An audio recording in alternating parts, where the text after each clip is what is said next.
Vamos falar do golpe republicano?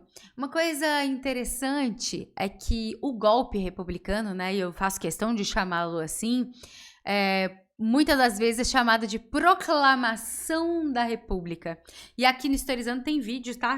Especificamente sobre a proclamação da República.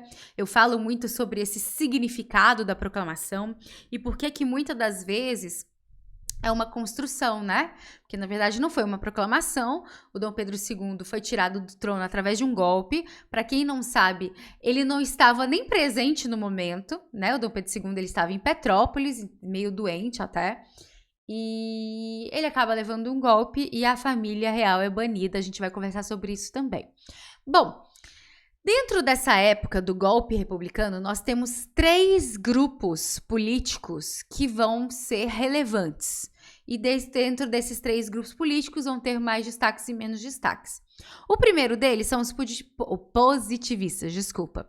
E por que os positivistas acabam levando muito destaque? Muitos deles eram militares, e deixa eu tirar esse fone aqui, e como a gente sabe, quem deu o golpe republicano foram os militares, né, mais especificamente com a liderança do Deodoro da Fonseca.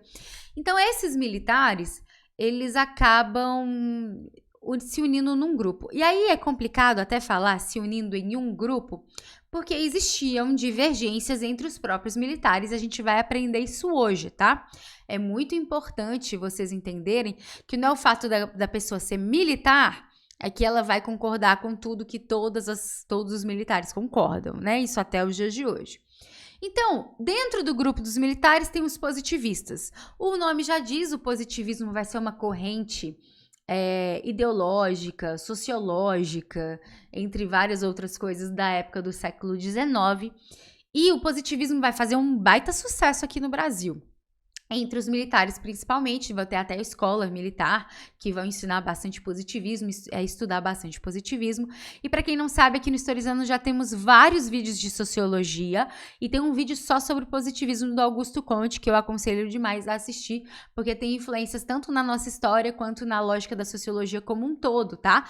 Porque é a introdução dos estudos sociológicos de forma acadêmica, vem através do positivismo. Então, a gente tem os positivistas defendendo uma centralização do poder. A bandeira que a gente tem hoje, ela vem dessa lógica positivista, ordem e progresso é uma frase positivista, mas também tem essa outra bandeira aqui, ó, que se assemelha com a dos Estados Unidos, né? Então você tem uma influência também republicana dos Estados Unidos, porque querendo ou não, Estados Unidos foi o primeiro país, assim, da era contemporânea a se tornar, de fato, uma república, né? Pelo menos aí no eixo Europa e América, que a gente acaba estudando mais, né?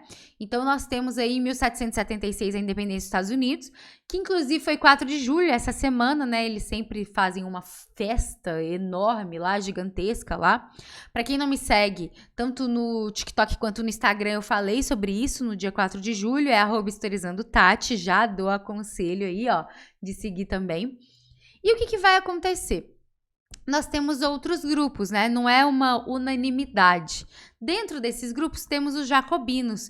Uai, Tati, mas jacobino não é aquela galera da Revolução Francesa? É. E esses caras aqui se nomearam de jacobinos como uma forma de inspiração, assim, né? Então, eles se inspiraram nos jacobinos, consequentemente, a gente tem aí grupos urbanos e intelectuais com ideais mais populares, por isso essa inspiração jacobina. E por último, mais ou menos importante, os chamados liberais. Aqui a gente já conversou muito sobre essa lógica do liberalismo no século XIX no Brasil.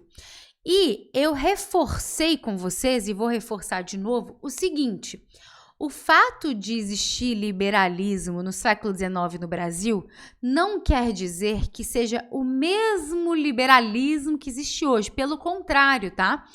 Todas essas correntes ideológicas, elas mudam não só ao longo do tempo, mas também de acordo com o lugar.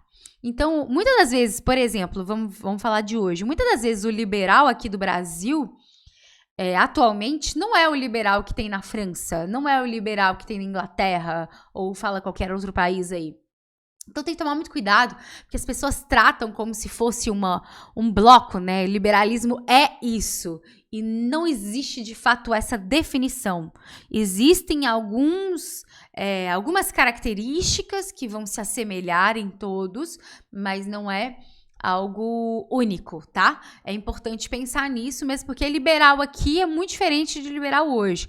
O liberal aqui, ele está interessado nessa lógica federalista, na descentralização do poder, em maior autonomia dos estados, que para quem não sabe, durante o período imperial todo a gente era província e acaba se tornando estado só no período republicano, tá? Esse formato que existe de divisão hoje é do período republicano.